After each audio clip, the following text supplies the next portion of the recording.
SCP-106 Object Class Keter. Special Containment Procedures Revision 11-8.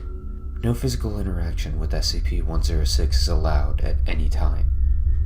All physical interaction must be approved by no less than a 2/3 vote from O5 Command. Any such interaction must be undertaken in an AR-2 maximum security site after a general, non-essential staff evacuation. All staff, including research, security, Class D, etc., are to remain at least 60 meters away from the containment cell at all times, except in the event of a breach. SCP-106 is to be contained in a sealed container comprised of lead-lined steel. The container will be sealed with 40 layers of identical material, each layer separated by no less than 36 centimeters of empty space. Support struts between layers are to be randomly spaced. Container is to remain suspended no less than 60 centimeters from any surface by ELO IID electromagnetic supports. A secondary containment area is to be comprised of 16 spherical cells, each filled with various fluids and a random assembly of surfaces and structures. Secondary containment is to be fitted with light systems capable of flooding the entire assembly with no less than 80,000 lumens of light instantly with no direct human involvement. Both containment areas are to remain under 24-hour surveillance.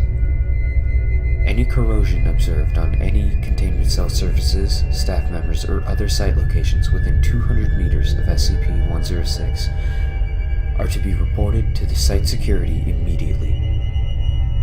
Any objects or personnel lost to SCP-106 are to be deemed missing or KIA. No recovery attempts are to be made under any circumstances.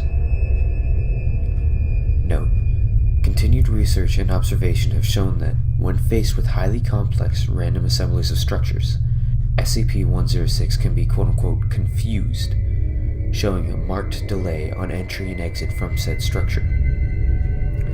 SCP-106 has also shown an aversion to direct, sudden light. This is not manifested in any form of physical damage, but a rapid exit to the pocket dimension generated on solid surfaces. These observations, along with those of lead aversion and liquid confusion, have reduced the general escape incidence by 43%. The primary cells have also been effective in recovery incidents requiring protocol. Observation is ongoing. Description: SCP-106 appears to be an elderly humanoid with a general appearance of advanced decomposition. This appearance may vary, but the quote-unquote rotting quality is observed in all forms. SCP-106 is not exceptionally agile and will remain motionless for days at a time, waiting for prey. SCP-106 is also capable of scaling any vertical surface and can remain suspended upside down indefinitely. When attacking, SCP-106 will attempt to incapacitate prey by damaging major organs, muscle groups, or tendons, then pull the disabled prey into its pocket dimension.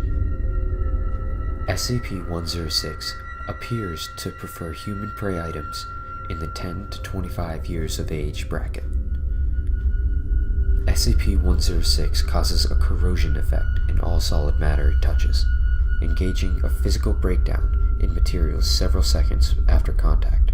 This is observed as rusting, rotting, and cracking of materials, and the creation of a black, mucus-like substance similar to the material coating SCP-106. This effect is particularly detrimental to living tissues, and is assumed to be a pre-digestion action.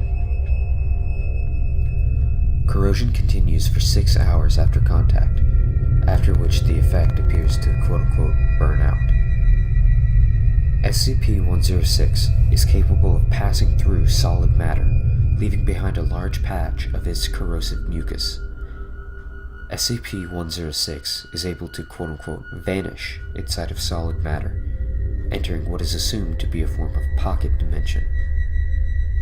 SCP-106 is then able to exit this dimension from any point connected to the initial entry point. Examples: quote-unquote entering the inner wall of a room and exiting the outer wall, or entering a wall and exiting from the ceiling. It is unknown if this is the point of origin for SCP-106, or simply a lair created by said creature. Limited observation of this pocket dimension has shown it to be comprised mostly of halls and rooms, with entry. This activity can continue for days, with some subjected individuals being released for the express purpose of hunting, recapture,